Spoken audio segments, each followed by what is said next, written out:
श्री सद्गुरु महाराज।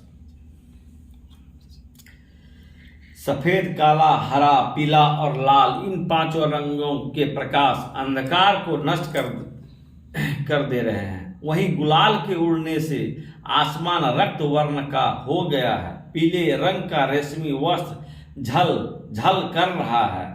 द्वितीय चंद का मस्तक पर धारण कर शिवजी वहां विराजमान हो गए हैं। पुनः आकाश में पूर्ण चंद्र शोभायमान होने लगा। प्रातः काल का सूर्य उसी समय उदित हो गया।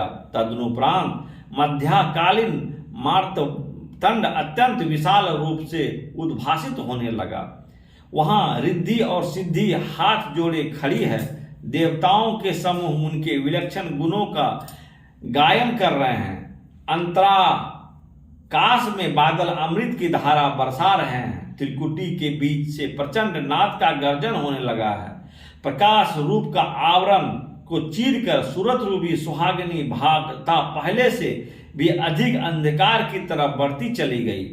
वहां सदगुरु से सूरत शब्द योग का विलक्षण विधि को प्राप्त कर शब्द में तीसरे परत को भी पकड़ लिया। वहां घंटा, शंख, नफीरी, वीणा की ध्वनि को सुनकर सूरत उसमें संलग्न हो गई। पुनः वहां अनेक प्रकार के नौबत बाजने लगे। बांसुरी की ध्वनि सुनने में अति प्यारी लग रही है। ढोल, मृदंग, शंख, सहनाई और बादल बिजली की चमक के साथ भयंकर गर्जन करता है। वहां लयबद्ध मधुर मधुर सुंदर ताल बज रहे हैं। झिंगुर का शब्द चित्त को प्रसन्न कर रहे हैं।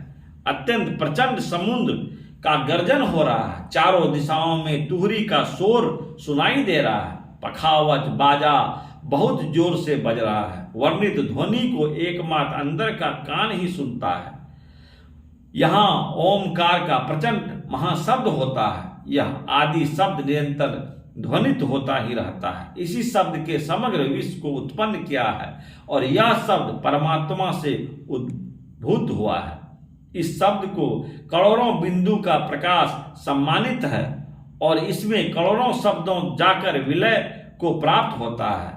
यह ध्वनि जब जीव के ऊपर का तीसरा शब्द में पर्दा अर्थात आवरण को भी फोड़कर उड़ा देता है और सूरत परमात्मा रूपी सागर में जाकर विलीन हो जाता है।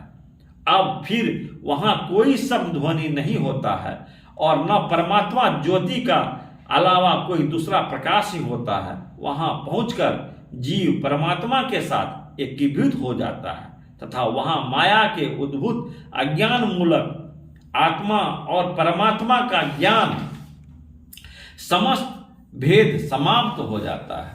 श्री सद्गुरु महाराज की जय।